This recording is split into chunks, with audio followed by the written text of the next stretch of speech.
제3절 미분적분학의 기본 정리를 공부합니다. 이 절의 제목에서 보면 알 수 있듯이 우리가 지금 배우는 이 절이 미분적분학에서 가장 기본이 되는 정리를 배우는 절이다 라는 뜻이에요. 그만큼 중요하다는 얘기니까 별 표시해놓고 잘 익혀둘 필요가 있습니다. 미분적분학의 기본 정리는 두 가지가 있습니다. 하나는 미분적분학의 제일 기본 정리, 이것은 부정적분과 도함수 사이의 관계를 설명하는 정리고요. 또 하나는 미분적분학의 제2기본 정리로서 부정적분과 정적분 사이의 관계를 설명해주는 아주 중요한 정리들입니다. 이런 정리의 결과에 힘입어서 우리가 적분을 훨씬 더 수월하게 계산할 수 있고 또 여러 가지 응용 문제를 좀 더 편하게 할 수 있다는 이점이 있거든요. 그만큼 수학사 쪽으로 본다면 굉장히 중요한 역할을 합니다. 그리고 엄청나게 많은 시간을 단축시켜 줬기 때문에 그만큼 의의가 크다라고 볼 수 있습니다. 그래서 증명 같은 것도 많이 출제되니까 증명도 꼼꼼하게 여러분들이 잘 연습해 둘 필요가 있습니다. 자, 우리는 먼저 미분적분학의 제일 기본 정리를 이해하기 위해서 다음같이 적분으로 정의된 함수를 살펴보도록 하겠습니다. 여러분들 화면을 보면 알 수 있듯이 gx는 어떤 함수 ft를 a부터 x까지 적분한 함수예요. 즉 적분으로 정의된 함수인데요. 이 피적분 함수 ft가 그림을 보면 알 수 있듯이 여기 이제 수평축은 t축이에요. t축 위에 그려져 있습니다. 우리는 앞에서 1절에서도 배웠던 것처럼 피적분 함수가 양수면 적분값도 양수가 돼요. 2절에서 배웠었거든요. 그런데 피적분 함수 양수면 곡선 아랫부분의 넓이를 구하는 것과 같다는 것도 역시 앞에서 배웠었죠. 자, 그래서 이와 같이 우리는 피적분 함수가 양수이기 때문에 이 피적분 함수를 a부터 x까지 적분했다는 얘기는 곧 이 곡선 아랫부분의 넓이를 계산했다는 뜻이 되겠죠. 그 넓이가 이 끝이 x로 끝났기 때문에 요 x값이 바뀌면 얘도 바뀐다는 뜻에서 마치 함수 형태로 gx라고 표시를 했습니다. 만약에 여기가 고정된 상수라면 이미 여기서부터 여기까지니까 이게 얼마인지는 몰라도 유한 영역이기 때문에 상수로 나올 수밖에 없어요. 그래서 이제 여기가 만약에 상수였다면 얘도 하나의 값으로 나오지만 얘가 변수면 x값의 변화에 따라 달라지기 때문에 마치 하나의 함수처럼 이렇게 표현하게 됐습니다. 자, 우리는 이렇게 적분으로 정의된 함수는 곡선 아랫부분의 넓이를 계산하는 것과 같다는 것을 알게 되는데요. 이걸 이용해서 미분적분학의 제일 기본 정리와 제2 기본 정리를 증명할 생각입니다. 자, 먼저 이렇게 적분으로 정의된 함수에 대한 간단하게 값을 계산한 예문을 하나 살펴본 뒤에 미분적분학의 기본 정리를 알아보도록 하겠습니다. 자, 예제 1번을 보겠습니다. 예제 1번은 여기가 이제 0부터 x까지 가는 적분을 gx라 놓은 거예요. 그런데 0, 1, 2, 3, 4, 5 이런 값들을 각각 다 구해보세요라는 얘기고 대략적인 그래프도 그려보시오라는 얘기입니다. 자, 이제 우리는 여기에서 x가 0이면 정적분은 우리 앞절에서 배웠었죠. 정적분은 시점과 종점이 같은 적분은 무조건 0이다 라고 얘기를 했었으니까 이건 계산할 필요 없이 0이라는 것을 알 수 있습니다. 그리고 g1을 구하는 얘기는 여기가 1이라는 얘기고 1이라는 얘기는 0부터 1까지를 적분하는 얘기죠. 피적분 함수 양수니까 당연히 곡선 아랫부분의 넓이가 되겠죠.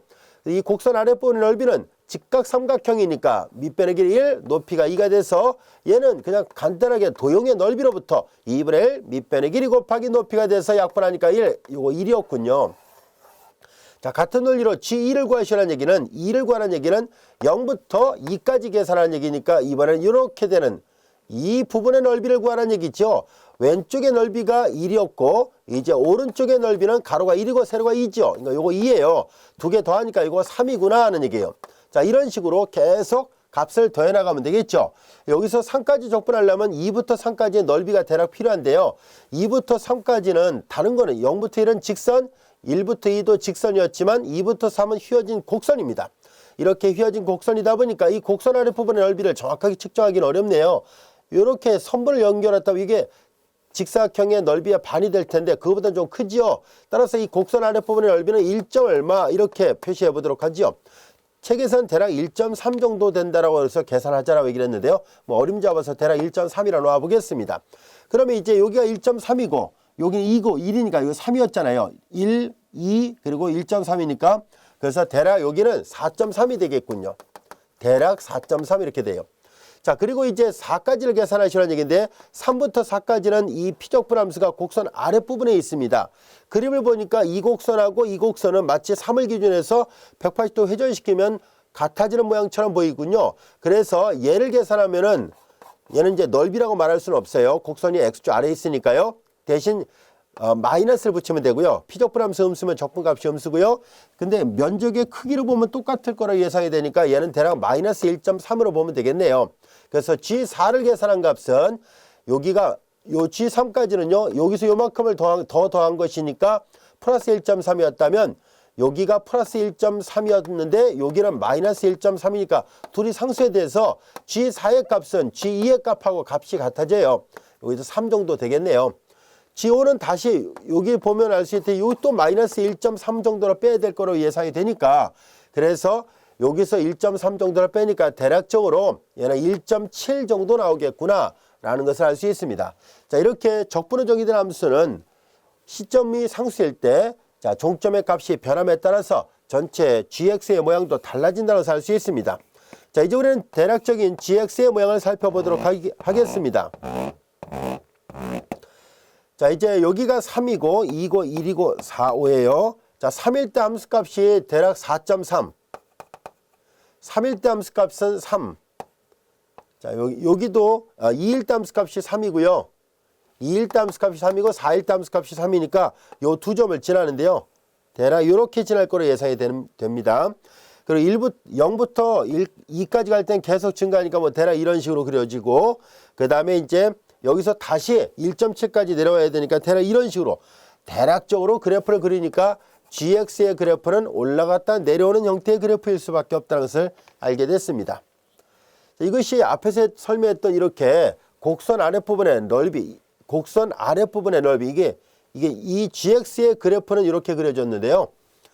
이 앞에 있던 이 넓이의 변화를 그래프로 표시한 것뿐입니다.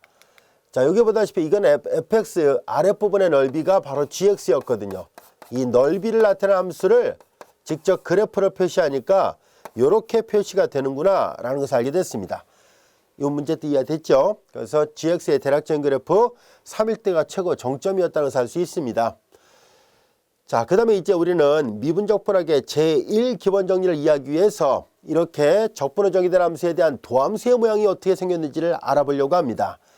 자, 여기 잘 보면 알 수 있듯이 이 gx가 a부터 x까지 이 함수 ft를 자, 이게 함수 ft라 보겠습니다. ft를 a부터 b 범위 안에 있는 함수 ft를 자, a부터 x까지가 여기서부터 여기까지가 여기가 x예요. 자, 여기가 x였을 때 a부터 x까지를 적분한 것을 gx를 한다면 이렇게 적분의 정의된 함수를 미분하면 적분하기 전에 있는 함수 fx가 나온다라는 것을 확인해 보려고 합니다. 미분적분학의 제1 기본 정리의 아이디어가 바로 이거거든요. 일단 이 그림을 통해서 대략적이나마 우리가 한번 스케치를 해보도록 하겠습니다. 자, 실제로 이 그림을 잘 보면 알 수 있듯이 우리는 다음 같은 것을 계산해 볼까요? 뭐냐면은 이게 a부터 x 플러스 h까지 a부터 x 플러스 h까지 적분한 값은 gx 플러스 h가 될 것이고 a부터 x까지 적분한 값은 a부터 x까지 적분한 것은 gx예요. 자, 이제 이 값에서 이 값을 뺀다는 얘기는 그림을 보면 알 수 있듯이 a부터 여기 x 플러스 h까지 적분한 값에서 이 값에서 이번에는 a부터 x까지 이 값을 뺀 거거든요. 이 파란색으로 다시 덧칠한 부분을 뺐으니까 여기서 말하는 이 두 함수값의 차는 바로 여기와 여기 그리고 이 곡선 아랫부분에 의해서 이루어지는 노란색 색칠한 부분의 넓이를 뜻한다는 것을 알 수 있습니다. 여기까지도 이해됐죠? 자, 이 노란색 색칠한 부분의 넓이를 정확하게 측정하기가 어려우니까 대신 우리는 다음 같은 것을 생각해 볼 거예요. 자, 여기서부터 여기까지의 간격은 여기서부터 여기까지가 x고 여기서부터 여기까지 x 플러스 h니까 노란색의 요 가로의 길이는 h라는 것을 알 수 있고요. x라는 한 점에서 함수값을 높이로 측정을 해보겠습니다. 여기다 t 대신에 x를 대입합니다. 노란색 왼쪽 끝점에 해당되는 t가 x일 때 함수값을 높이라 하고 가로의 길을 h라는 이와 같은 직사각형의 넓이를 생각해 보려고 합니다. 자, 이런 직사각형의 넓이는 가로 곱하기 세로를 하면 되죠. 그런데 이 곡선 아랫부분의 넓이와 직사각형의 넓이가 같지 않습니다. 사실 그림상으로 보면 바로 h 곱하기 fx가 더 크겠네요. 자, 그런데 그래프가 이렇게 내려가니까 크지요. 올라가면 또 작아져요. 그래서 대략 비슷하다라고만 해보겠습니다. 자, 우리 이 식의 양변을 h로 나눠보겠습니다. 이 식의 양변을 h로 나누면 gx 플러스 h 마이너스 gx는 대략적이나마 fx랑 비슷하겠군요. 우린 여기에서 이 g'은 바로 이 평균 변화의 극한을 구한 것과 같죠. 그래서 양변의 극한을 취해보도록 하겠습니다. 양변의 리미트 h가 0으로 갈 때 h분의 g x 플러스 h 마이너스 gx의 극한을 구해보려고 하는데요. 자, 이제 두 식에 다 똑같이 극한을 취하면 극한이 갖고 있는 성질상 등호가 들어가죠. 리미트 h가 0으로 갈 때 fx인데요. 오른쪽은 h가 없어요. 그래서 h의 극한의 영향을 받지 않습니다. 그래서 얘가 일종의 상수 역할을 하니까 그대로 fx가 되고요. 좌변은 정의 자체가 g라는 함수의 도함수의 정의가 됩니다. 그래서 좌변은 g'은 우변 h와 g'x는 우변 fx와 같을 수밖에 없다는 것을 사실 그림을 봐도 알 수 있습니다. 우리는 여기에 착안해서 이제 적분의 정의된 함수를 미분할 때 적분하기 전에 있는 함수가 나오는 것이 과연 맞는지, 이게 항상 성립하는지 알아보기 위해서 다음 같은 정리를 한번 다뤄보도록 하겠습니다. 바로 이 정리가 미분적분학의 기본 정리입니다. 미분적분학의 기본 정리예요. 자, 이제 가전모고 결론이 뭔지 한번 보겠습니다. 요 피적분함수 f가 패관 안에서 연속함수라 가정하겠습니다. 그리고 적분의 정의된 함수를 a부터 x까지 적분한 함수를 gx라 놓겠습니다. 그러면 이 함수 g는 패관에서 연속함수이고 또한 객관에서 항상 미분가능합니다. 이렇게 적분의 정의된 함수는 언제나 미분가능하고 앞에서 우리가 대략적이나마 도형을 통해서 살펴봤던 것처럼 g'이 fx가 되는 게 맞다라는 것을 알게 됐습니다. 이 기호표기는 라이프니츠 기호표기로 바꿔서 표시한다면 이렇게 쓰는 말과 같은 말이 됩니다. 자, gx는 이렇게 되어 있으니까 인테그랄 a부터 x까지 ft dt 이것이 곧 fx가 되더라 하는 얘기예요. 적분의 정의된 함수를 다시 미분했을 때 이 함수는 바로 이 fx, 적분하기 전에 있는 함수가 그대로 나옵니다 라는 뜻이에요. 자, 이 기호표기를 라이프니츠 기호로 다시 바꿔놓고 나서 보니까 좀 더 분명하게 이 미분적분학의 기본 정리의 뜻을 알 수 있었을 겁니다. 왜냐하면 적분과 미분은 서로 상쇄된다는 뜻이에요. 이 적분기호와 미분기호가 서로 상쇄돼서 피적분함수가 그대로 나오고 있다는 뜻이니까 결국은 부정적분과 그리고 도함수는 서로 간의 역의 개념이다 라는 것을 알게 됐어요. 적분하고 나서 다시 미분해 버렸으니까 역의 개념이 되는 게 맞습니다라는 얘기예요. 여기 잘 보세요. 이게 왜 부정적분인지 지금 설명하고 있어요. 어떤 함수를 적분하는 함수를 gx라 했을 때 g를 미분한 게 fx니까 우리가 부정적분의 정의와 도함수의 정의로부터 g의 도함수가 fx고, 그렇죠? 이제 g의 도함수가 fx고요. fx의 부정적분이 gx가 맞구나 하는 것을 알게 됐어요. 그래서 이제 이렇게 적분의 정의된 이 함수도 함수 fx의 한 부정적분이 되는구나 라는 것을 알게 됐습니다. 그래서 미분적분학의 제일 기본 정리는 바로 적분을 하고 다시 미분하는 것은 원래 함수로 되돌려 놨으니까 미분과 적분이 서로 역의 관계가 있다는 것을 말해주는 아주 중요한 역할을 하고 있습니다. 자, 우리는 이제 좀 더 엄밀하게 이 정리를 직면해 보도록 하겠습니다. 자, 이제 우리는 앞에서 했던 것과 비슷하게 gx 플러스 h 마이너스 gx를 계산해 보도록 하죠. 그런데 g라는 함수는 a부터 x까지 적분하는 거잖아요. 그래서 여기쯤이 a가 있더라 보고 앞서 했던 것처럼 이것이 ft라 가정해 보겠습니다. 그러면 여기가 t축이고요. 여기가 x라 한다면 여기가 x 플러스 h가 되죠. 자, 그래서 g는 이 피적분함수 양수면 곡선 아랫부분의 넓이에요. 자, gx 플러스 h는 여기까지 빗금친 영역이고 gx는 여기서부터 여기까지의 빗금친 영역이에요. 요만큼의 넓이에서 요만큼의 넓이를 빼는 거거든요. 자, 그래서 우리는 이것을 적분교로 다시 한번 표시해 본다면 인테그랄 a부터 a부터 x 플러스 h까지 ft를 적분한 값, 이게 이거예요. 앞에 거. 거기에서 인테그랄 a부터 x까지를 적분한 거를 말하죠. 자, 이걸 뺀 거와 같습니다. 여기까지는 이해됐죠? 기호의 약수로부터 분명한 사실이고요. 그 다음에 이제 정적분이 갖고 있는 고유의 성질을 사용하도록 할까요? 정적분이 갖고 있는 성질 a부터 x까지 적분한 값에서 다시 x에서 x 플러스 h까지 적분한 값을 더할 수 있습니다. 이 앞부분은 a부터 x까지 ft dt를 계산하고 다시 x에서부터 x 플러스 h까지 ft dt를 이렇게 계산할 수 있어요. 여기까지야 됐죠? 그 다음에 이제 마이너스 인테그랄 a부터 x까지 ft dt 이렇게 계산할 수 있고요. 잘 보면 a부터 x까지 부호가 서로 반대니까 서로 소거되고요. 이제 남은 것은 x부터 x 플러스 h 그리고 ft dt입니다. 자, 이것이 아까 설명했던 요 곡선 아랫부분의 넓이를 뜻하는 말과 같은 말이 돼요. 이 적분이 의미하는 바, 즉 얘가 의미하는 바가 요 부분을 계산한 거와 같은 말입니다 라는 얘기예요. 일단 여기까지가 됐죠. 자, 이제 그런 다음에 우리는 다음 같은 것을 생각해 보겠습니다. 이제 함수 f가 폐관에서 연속이라 얘기를 했었습니다. 그러면 당연히 요 구간 안에서도 연속이 돼야 되겠죠. 왜냐하면 이 x는 ab 구간 안에 있는 어떤 값이에요. 그러니까 b가 여기쯤에 있었다라 봐요. ab 구간 안에 있는 어떤 x였기 때문에 자, 이제 우리는 요 x 플러스 h도 이 구간 안에 있는 점이라 보겠습니다. 그러면 ab 구간에서 연속이니까 요 작은 소구간에서도 연속이에요. 이제 함수 f가 작은 소구간 x하고 x 플러스 h에서 연속입니다. 그러므로 이 유한 폐관에서 연속이니까 이 구간 안에서 당연히 우리가 연속 함수가 갖고 있는 성질 중에 하나가 최대 최소값을 갖는다는 정리를 배운 적이 있었죠. 그래서 함수 f는 이 구간 안에서 가장 큰 값과 가장 작은 값을 가져야 됩니다.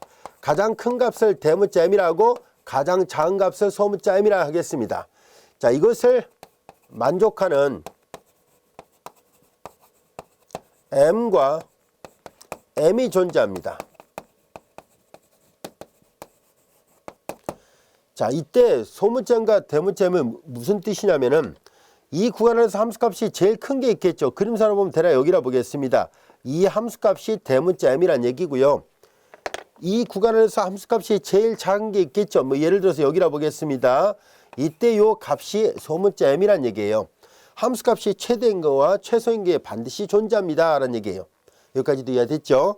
자, 그럼 좀 더 일반화시키기 위해서 그 부분만 좀 크게 확대해서 보겠습니다. 예를 들어서 여기가 x고 예를 들어서 여기가 x 플러스 h였다라 봐요. 여기가 t고 이게 ft의 그래프예요. 자, 이렇게 이 구간, 요 구간 안에서의 빗금친 영역의 넓이가 바로 얘를 뜻하는데요. 우리는 여기에서 이 그림을 보면 알 수 있듯이 함수가 최소가 되는 값이 분명히 존재하죠. 이 값이 m이고요.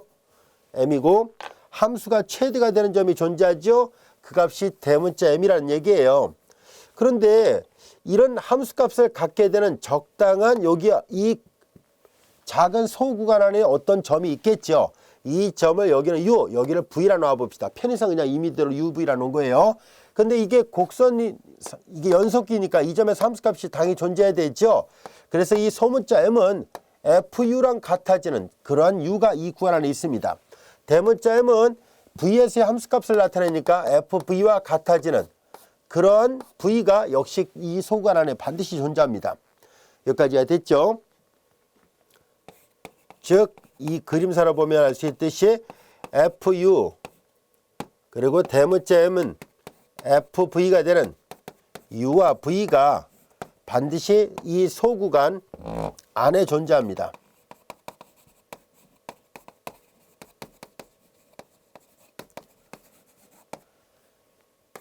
여기까지 이해됐죠? 자, 이제 우리는 여기에서 정적분이 갖고 있는 성질을 적용하도록 하겠습니다. 정적분이 갖고 있는 성질의 이 부등식의 양변에 우리 앞전에서 공부했던 성질이 있죠. 적분을 하게 되면 적분을 했을 때 x부터 x 플러스 h까지 적분합니다. x부터 x 플러스 h까지 똑같이 적분합니다. m dt 인테그랄 x부터 x 플러스 h까지 ft dt예요. 그리고 인테그랄 x부터 x 플러스 h까지 대문자 mdt인데요. 자, 이때 함수 사이에 대소관계 있을 때 적분에도 대소관계가 변하지 않는다는 것을 우리가 앞에서 배웠었죠. 그래서 이렇게 대소관계가 불변이고요.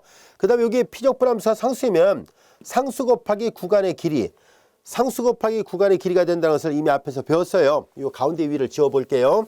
그래서 상수 곱하기 구간의 길이가 된다는 것을 배웠었으니까 여기다가 다시 한번 보도록 하겠습니다. 맨 왼쪽 점은 m, 그리고 구간의 길이는 자, 이 길이에서 이 값에서 이 값을 빼니까 h만 남죠? 그래서 그냥 간단하게 mh라 쓰겠습니다. 그 다음에 인테그랄 x부터 x 플러스 h까지 ft dt, 그 다음에 여기도 마찬가지로 m 상수 곱하기 구간의 길이 h 같이 됐어요. 자, 이제 우리는 h는 요 간격을 나타냅니다. 요 간격이 h이기 때문에 양수죠. 양변을 h로 나눠도 부등호 방향이 변하지 않는다는 것을 알 수 있어요. 그래서 양변을 h로 나눠보면 h분의 1 인테그랄 x부터 x 플러스 h ft dt 같이 되고 여기도 m이 같이 됩니다. 이때 요 가운데 부분을 잘 볼까요? 이 가운데 부분은 자, 얘는 이거랑 관련이 있고요. 이거랑 관련이 있다는 것을 알 수 있죠. 그래서 이걸 다시 한번 써보겠습니다. m, 그 다음에 h분의 1 옆에다가 적분을 곱했다는 얘기, 적분을 이 분자에다 올렸으면은 h분의 이 적분은 얘로 바꿔놓을 수 있죠. gx 플러스 h로 바꿔놓을 수 있습니다. gx 플러스 h 마이너스 gx가 될 것이고, 자, 이제 이렇게 됐습니다. 이때 소문자 m과 대문자 m은 여기 보다시피 fu하고 fv로 바꿔놓을 수 있습니다. 그래서 다시 한번 바꿔서 생각해 볼게요. fu 그리고 여기는 fu 그리고 h분의 그 다음에 gx 플러스 h 마이너스 gx, 여기는 fv와 같이 됐습니다. 여기까지가 됐죠.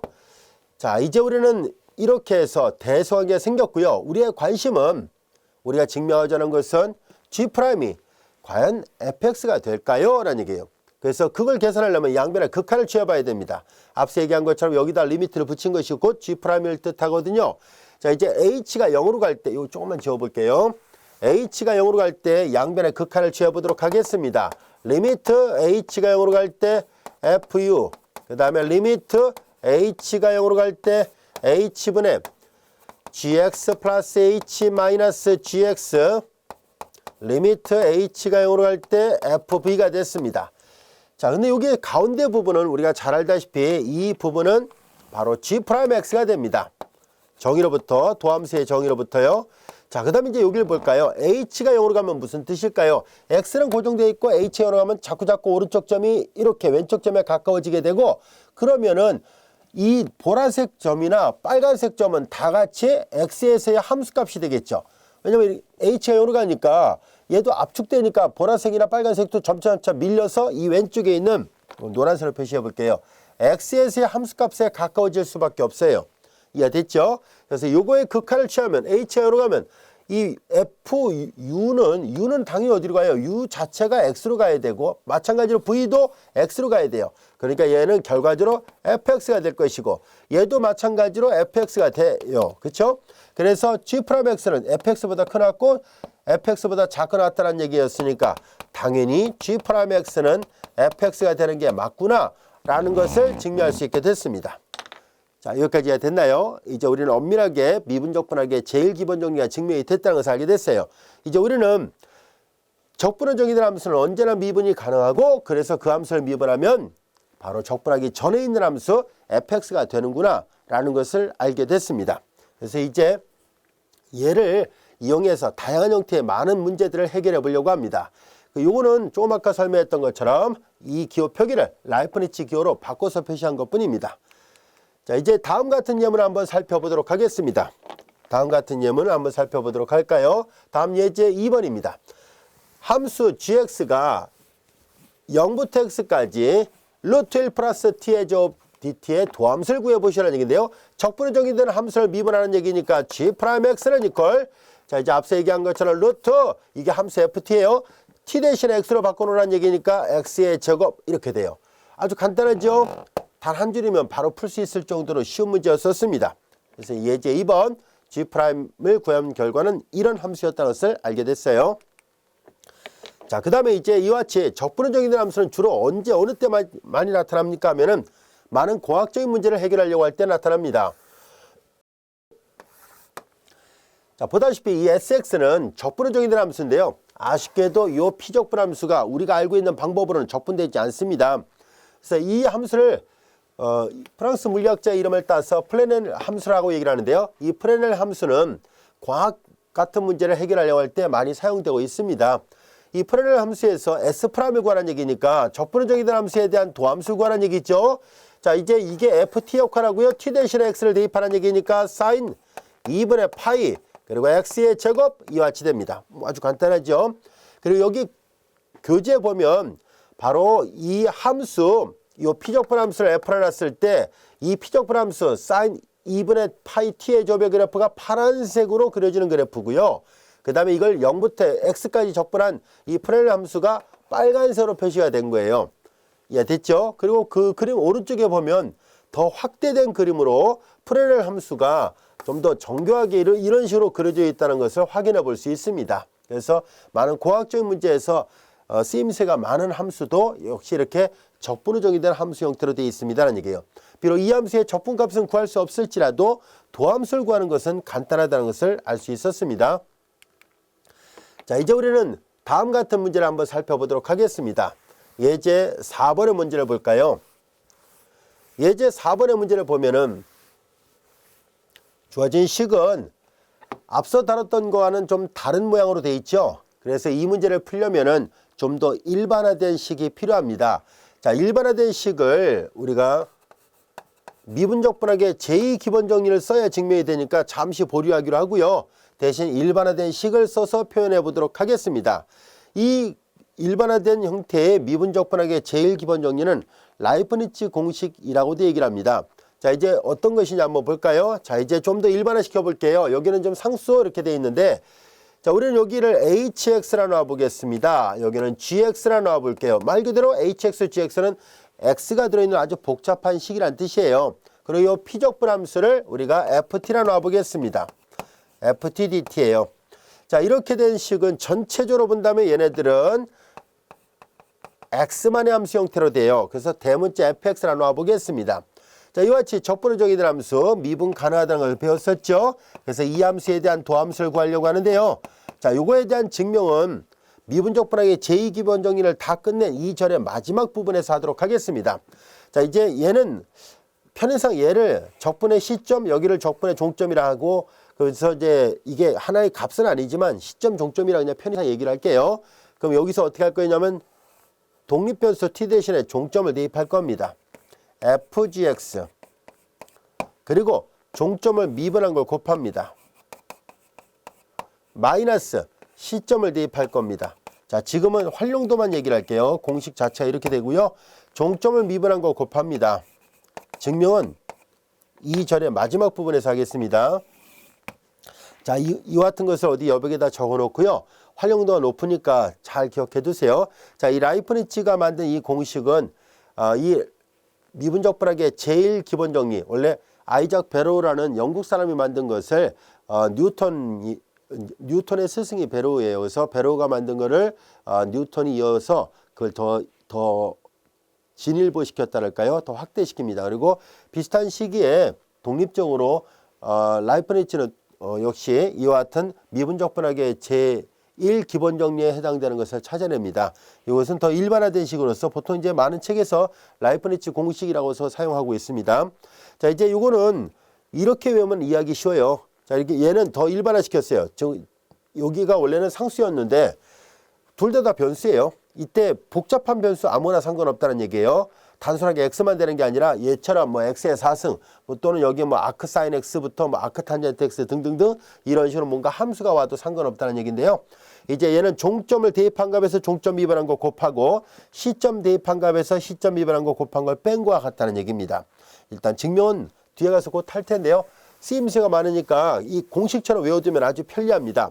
자, 그럼 얘를 이용해서 예제 4번의 문제를 풀도록 하겠습니다. 예제 4번 보겠습니다.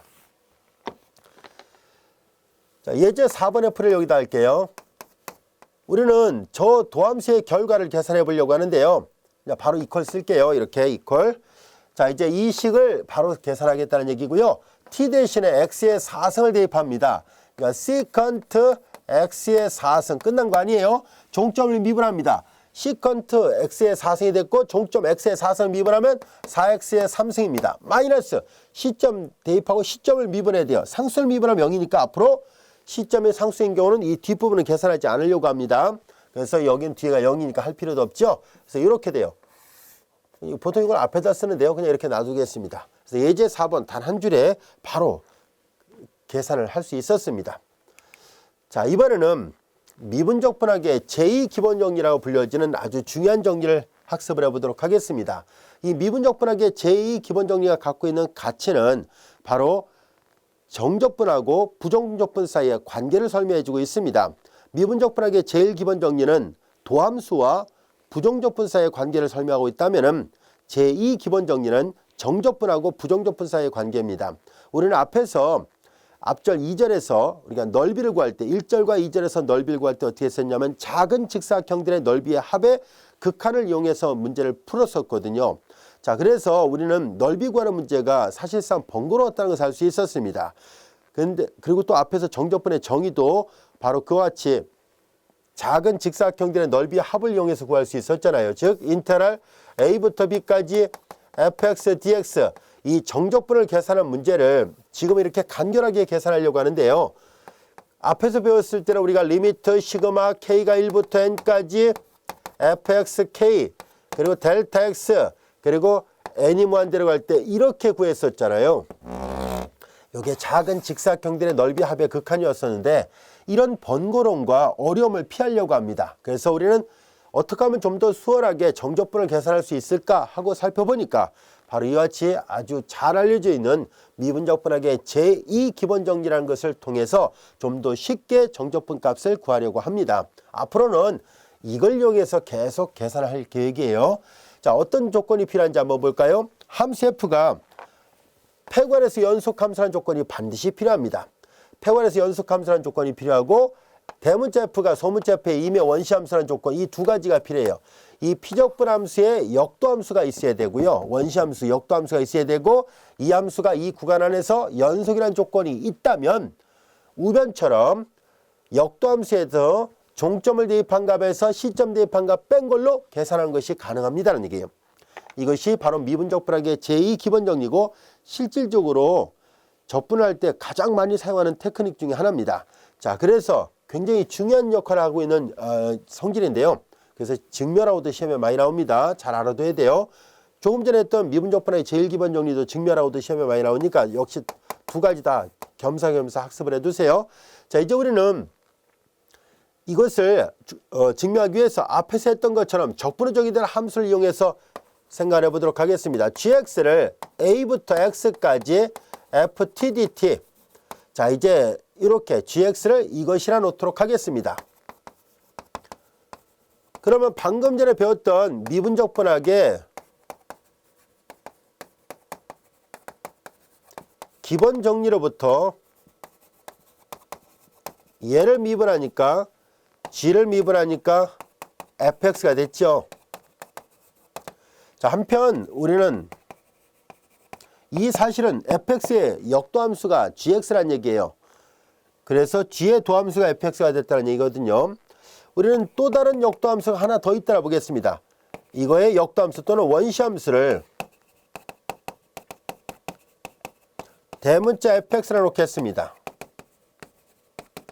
그러면 이 대문자 fx가 원시함수였으니까 원시함수의 정의로부터 얘를 미분하면 당연히 소문자 fx가 돼야 됩니다. 대문자 f를 미분하면 소문자 f가 돼야 된다는 것. 자, 이제 이것이라 놓겠습니다. 그러면 잘 볼까요? 이 오른쪽에 fx 똑같은데 g'과 f'이 다 같이 우변 fx와 같아야 되니까 따라서 f'x는 g'x와 같다는 것을 알게 됐습니다. 자, 우리는 앞에서 배웠던 성질이 하나 있습니다. 두 도함수가 같으면은 우리가 평균값 정리해서 이걸 증명할 수 있었습니다. 두 도함수가 같으면 미분하기 전에 있는 함수들끼리 바로 같은 게 아니라 어느 한쪽에 상수 c를 붙여야 된다라고 얘기를 했었죠. 그래서 대문자 fx는 소문자 gx에다가 당연히 상수 c를 붙여야만 됩니다. 앞에서 배웠던 평균값 정리에서 증명했었던 그 성질을 쓰고 있습니다. 자, 이제 여기에서 우리는 뭘 보일 생각이냐면 이제 우변에서 좌변으로 나온다는 것을 증명하도록 하겠습니다. 자, 이제 이 식에서 FB-FA를 계산하도록 하죠. 근데 FB는 여기다 B를 대입한 거니까 GB 플러스 C가 될 것이고, 마이너스 FA는 여기다 A를 대입한 것이니까 GA 플러스 C가 되겠네요. C가 부가 반대니까 지워졌고, 그러면 GB 마이너스 GA가 됩니다. 그런데 여기에서 여기다 A를 넣어보세요. A를 넣어보면 시점과 종점이 같은 적분은 0이잖아요. 그래서 이거는 GB가 됩니다. 이유는 GA가 0일 수밖에 없었기 때문입니다. 근데 GB라는 얘기는 무슨 말일까요?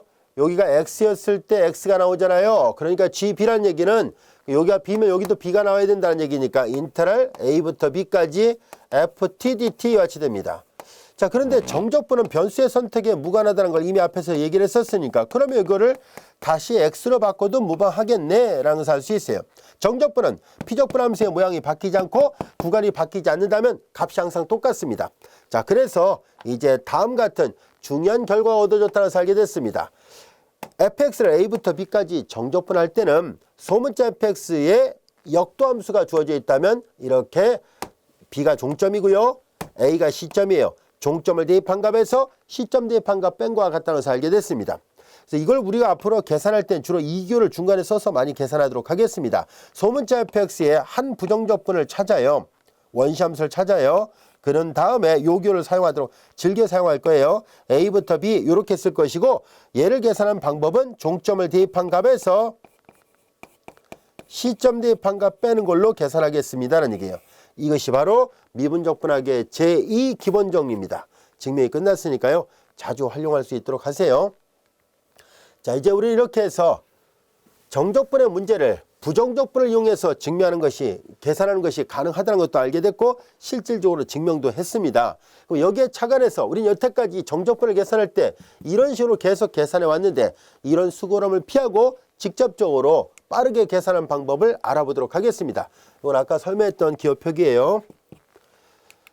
자, 이제 우리는 예제 5번 한번 볼까요? 예제 5번 EX승을 구하시오라는 얘기인데 EX승을 구하는 거는 여기다 풀어보겠습니다. 이제 우리는 이 함수 1부터 3까지 EX승은 EX승의 원시함수는 자기 자신입니다. 그리고 1부터 3까지 종점을 대입한 값에서 시점 대입한 값 빼니까 그냥 뭐 또 쓸 필요도 없겠네요. 2의 3승 마이너스 2라는 것을 알 수 있었습니다. 우리는 앞에서 이것을 계산기의 도움을 받아서 앞절에서는 계산기로 계산하면 대략 이 값이다 라고 얘기를 했는데 우리 굳이 그렇게 계산할 필요 없이 이와 같이 직접적으로 계산이 가능하다는 것을 이 미분적분학의 제2 기본 정리로부터 알 수 있었습니다. 자, 이번에는 예제 6번을 한번 또 풀어보도록 할까요? 자, 0부터 1까지 포물선 아래의 넓이를 구하시라는 얘기인데 이것도 우리는 앞절에서 직접적으로 작은 직사각형들의 넓이의 합의 극한을 이용해서 계산을 했었던 적이 있었던 예문입니다. 자, 이제 이것이 직접적으로 계산했을 때도 역시 좀 더 빠르게 구할 수 있다는 것을 보이려고 하는데요. 자, 한번 볼까요? 0부터 1까지 앞서 했던 이 그래프잖아요. 이게 y = x의 접이고 0부터 1까지 곡선 아랫부분의 넓이 구하라는 얘기예요. 인테럴 0부터 1까지 x의 접을 적분하시라는 얘기인데 x의 접의 부정적분은 3분의 x의 3승입니다. 0부터 1 종점 대입한 값에서 시점 대입한 값 빼는 것이죠. 그래서 3분의 1이 같이 됩니다. 여기까지 해야 됐죠. 자, 이렇게 간결하게 얻을 수 있었던 걸 우리는 앞절에서는 극한까지 다 계산해가면서 구했었어요. 이제 그런 이걸 이용해서 계산하다 보니까 작은 직사각형들의 합의 극한을 계산하려다 보니까 시그마 K에 대한 이 합을 구하는 공식도 외워야 되고 2분의 n 플러스 1 그리고 K의 제곱에 대한 공식도 외웠어야 되잖아요. 6분의 n 플러스 1 2n 플러스 1입니다. 자, 이런 것들을 다 외워야만이 이 합을 겨우 구할 수 있었잖아요. 이제 그런 수고름을 피할 수 있다는 것을 알게 됐습니다. 직접적으로 바로 적분을 할 수 있었네요. 그래서 이 미분적분학의 제2 기본 정리는 이런 좋은 장점을 가지고 있습니다. 자, 이어서 예제 7번을 보도록 하겠습니다. 예제 7번. 다음 적분값을 계산해 보시오라고 되어 있네요. 자, 인테그랄 3부터 6까지 x분의 1, dx를 옆으로 내려 써도 됩니다. 이거의 한 부정적분은 로그 x입니다. 그리고 이제 미분적분하게 제2기본정리로부터 로그 6 마이너스 로그 3이 될 것이고, 로그의 성질상 로그 빼기 로그는 진수의 나눗셈으로 바꿔놓을 수 있으니까 로그 3분의 6 약분하니까 로그 2가 나왔습니다. 그래서 값을 아주 빠르게 구할 수 있었네요. 자, 이번에는 예제 8번의 문제를 보겠습니다. 0부터 b까지 코사인 곡선 아랫부분의 넓이를 구하시오라는 거 계산해 보도록 할까요? b는 0부터 2분의 파이 사이 어딘가 있습니다. 요 안에 있는 값이에요. 자, 이제 우리는 0부터 b까지 코사인 아랫부분의 넓이, 우리 책에도 보면 알 수 있듯이 1635년경에 로베르발이라는 수학자가 적분의 도구 없이 이 곡선 아랫부분 사인과 코사인 앞에 코사인의 넓이를 구하는 문제를 계산한 적이 있었다라고 설명이 되어 있어요. 한번 읽어보세요. 그런데 이제 그러고 나서 겨우 한 30년 정도밖에 지나지 않아서 뉴턴과 라이프니츠에 의해서 미분적분학과 그리고 미분적분학 이런 기본 정리가 차례대로 발견되고 난 이후에는 힘들게 계산했던 그 넓이 구하는 문제가 이제는 미분적분학의 제2기본 정리를 이용하면 간결하게 부정적분만으로 문제를 해결할 수 있다는 좋은 장점이 있어가지고 한 30년 그 정도 만에 인류의 어떤 지식이 훨씬 더 증대된 거예요. 갑작스럽게 더 계산이 수월해지고 그 다음에 아주 간편해졌다는 것을 알 수 있습니다. 그래서 오늘날은 우리가 이런 넓이 구하는 문제는 사실 고등학교 학생들 또는 좀 수학에 재능이 있는 학생들이라면 중학교 과정에 있는 학생들도 간단하게 넓이를 구하는 문제를 적분을 통해서 해결할 수 있습니다. 하지만 1635년에 로베르발이 이와 같은 넓이를 구하는 문제를 계산하려고 했을 때는 엄청나게 많은 수학적 지식이 필요했던 시절입니다. 그에 반해서 지금 훨씬 쉽게 계산할 수 있으니까 그만큼 이 미분적분학의 기본 정리가 갖고 있는 장점, 굉장히 편리하고 또 셈을 간단하게 할 수 있는 좋은 장점이 있다는 것을 다시 한번 확인해 볼 수 있습니다.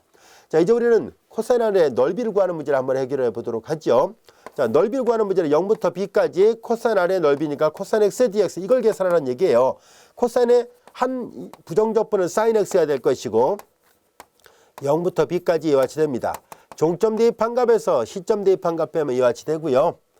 사인제는 제로니까 따로 빼지 않아도 되죠. 그래서 사인 b가 0부터 b까지 코사인 아랫부분의 넓이를 구한 것과 같습니다. 자, 이제 우리는 다음 같은 예문에서 어디가 잘못되어 있는지를 찾아보자 하는 얘기인데요. 이게 왜 잘못되어 있는지 한번 살펴볼까요? 우리는 앞에서 정적분이 갖고 있는 성질 2절에서 뭘 배웠었냐면 피적분함수가 양수면 적분값이 양수가 나와야 된다라는 것을 배웠었는데 분명히 제곱의 역수니까 양수인데도 불구하고서 음수가 나왔습니다. 그래서 뭐가 잘못돼도 잘못된 게 맞구나 것을 알게 됐어요. 피적분함수 양수면 적분값이 양수가 나왔어야 되는데 보다시피 음수가 나왔습니다. 왜 이런 일이 벌어졌을까 하는 얘기인데요. 그 이유는 그래프를 그려보면 알 수 있습니다. 그래프를 그려보면 x의 제곱분의 1은 이렇게 되는 그래프입니다. y축을 중심으로 해서 좌우 대칭이 되는 그래프인데요. 적분의 범위가 마이너스 1에서부터 3까지입니다. 근데 잘 볼까요? 이 함수는 x = 0에서 불연속입니다. 우리 미분적분학의 제2기본정리나 제1기본정리에는 가정이 있습니다. 바로 함수가 연속이라는 조건이 있어야 된다는 사실이에요. 이 함수 fx가 연속함수이면 이라는 조건이 있어야 돼요. 연속함수이고 이렇게 대문자 f가 즉 소문자 f의 한 원시함수가 되어 있어야 돼요. 이 두 가지를 찾을 수 있을 때만 이걸 구할 수 있다는 얘기예요. 그런데 지금 다루고자 했던 예제 9번은 이 함수가 적분 구한 안에서 불연속이었기 때문에 그래서 우리가 알고 있던 적분의 성질하고는 상반되는 결과를 얻을 수밖에 없었네요. 그래서 계산 자체가 잘못됐습니다는 얘기예요. 여기 첫 번째 등호가 잘못됐다는 것을 알 수 있어요. 이런 건 그럼 어떻게 계산합니까 하면 이런 것들은 뒤에 가서 또 배웁니다. 우리가 특이적분 또는 이상적분이라 불려지는 새로운 적분이기 때문에 나중에 이상적분 단원에서 별도로 학습을 하도록 하겠습니다. 자, 이제 우리는 지금까지 배웠던 내용을 종합을 해보도록 할게요. 자, 미분과 적분이 서로 역의 과정이었다는 것을 이 미분적분학의 제1기본정리로부터 알 수 있었습니다. 적분으로부터 정의된 함수는 다시 미분하면 원래로 되돌아온다는 얘기니까 적분한 뒤에 미분하면 제자리로 되돌아왔다는 뜻입니다. 자, 이것이 바로 미분과 적분이 서로 역의 과정이었다는 것을 말해주고 있고요. 그 다음에 이제 정적분을 계산하는 데 있어서 이렇게 수월하게 부정적분을 이용해서 계산하는 것이 가능합니다라는 것을 알게 됐어요. 여기까지가 됐죠. 여기서 대문자 F는 소문자 F의 임의의 원시함수이고, 즉 대문자 F를 미분한 게 소문자 F라는 것. 이게 바로 미분적분하기 제일 기본 정리고, 연속이라는 조건이 있어야 돼요. 그 다음에 얘가 제2 기본 정리입니다. 이 절에서 배웠던 것이 이 핵심이 되는 이 두 가지 중요한 정리였었습니다. 이들을 통틀어서 그냥 미분적분학의 펀더멘탈 시어렘이라 얘기를 합니다. 펀더멘탈 시어렘 오브 캘큘러스에서 정말 미분적분에서 굉장히 펀더멘탈, 진짜 근간이 되는 아주 중요한 정리라고 말을 붙여놓고 있습니다. 반드시 증명도 연습을 하셔야 돼요. 아시겠죠?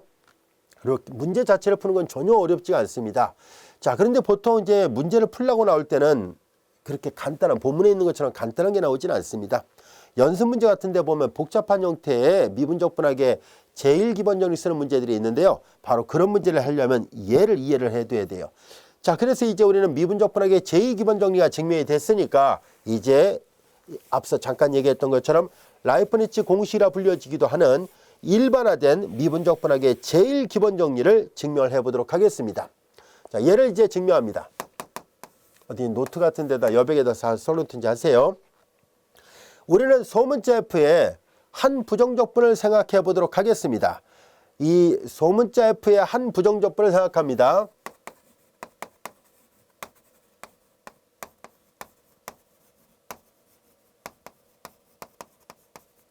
자, 여기 뭐라 쓸까요? 여긴 대문자 F를 이미 다른 용도로 썼으니까 그냥 대문자 G를 쓸까요? 그냥 편의상 대문자 GT라 놓겠습니다. 자, 그러면은 이 대문자 fx는 인테랄 hx부터 gx인데요. 그리고 여기 ft dt죠. 자, 방금 전에 배웠던 미분적분학의 제2 기본 정리 써서 이 함수의 한 부정적분을 알고 있으니까 한 부정적분에다가 미분적분학의 제2 기본 정리 씁니다. 시점, 종점이에요. 얘를 계산하는 것은 종점을 대입한 값에서 시점 대입한 거 빼야 되잖아요. 이렇게 됩니다. 따라서 이제 우리는 얘를 미분하시오라는 얘기니까 합성함수 미분법을 적용하도록 하겠습니다. 합성함수 미분법, 얘를 미분한다는 걸 라이프니츠 기호를 써서 표시한다면 이거잖아요. 그래서 ddx gx 마이너스 ghx 이렇게 되죠. 합에 관한 미분은 각각의 미분의 합과 같죠. 차에 관한 미분도 마찬가지입니다. 그래서 따로따로 미분을 시도하죠. gx 마이너스 ddx ghx 이와 같이 되고요. 자, 이제 우리는 이거 합성함수잖아요. 그래서 앞에서 배웠던 합성함수의 미분법을 이용합니다. 바깥 함수를 미분하죠. 바깥 함수를 미분하고 안쪽 함수를 미분해서 곱합니다. 여기도 마찬가지예요. 바깥 함수를 미분하고 안쪽 함수를 미분해서 곱합니다. 이때 대문자 G를 미분한 것은 뭘까요? 소문자 F의 한 부정적분을 G로 놨다는 얘기니까 G를 미분하면 소문자 F가 나와야 됩니다. 그래서 G를 미분한 게 소문자 F가 돼야 되니까 소문자 F, GX 그리고 G' 있죠. 마이너스 소문자 F가 돼야 되죠. G를 미분한 게 소문자 F가 나와야 돼요. 그래서 HX 그리고 H'X 이렇게 해서 자, 라이프니츠 공식이라 불려지는 이 공식, 즉 다른 말로 얘기해서 미분적분학의 제일 기본 정리의 일반화된 형태를 증명할 수 있게 됐습니다. 이거 외우는 방법 어렵지 않습니다. 종점을 대입하고 종점 미분한 거 곱하고 마이너스 시점 대입하고 시점 미분한 거 곱한다 라고 외우면 금방 외울 수 있습니다. 이와 같이 증명도 되고요. 연습 문제 보면 미분적분학의 제일 기본 정리서는 좀 더 일반화된, 즉 이런 형태로 되어 있는 것이 많이 있어요. 그래서 자꾸 연습을 해둘 필요가 있고요. 연습 문제 중에서도 시험 문제 많이 출제되고 있으니까요. 요거 성질을 잘 익혀두세요. 그러면 충분히 적용할 수 있을 거라 생각합니다. 자, 이제 우리는 이 절 3절은 아주 중요한 절이라는 걸 거듭 강조하면서요. 이어서 이제 우리 교재 4절을 같이 공부하도록 하겠습니다.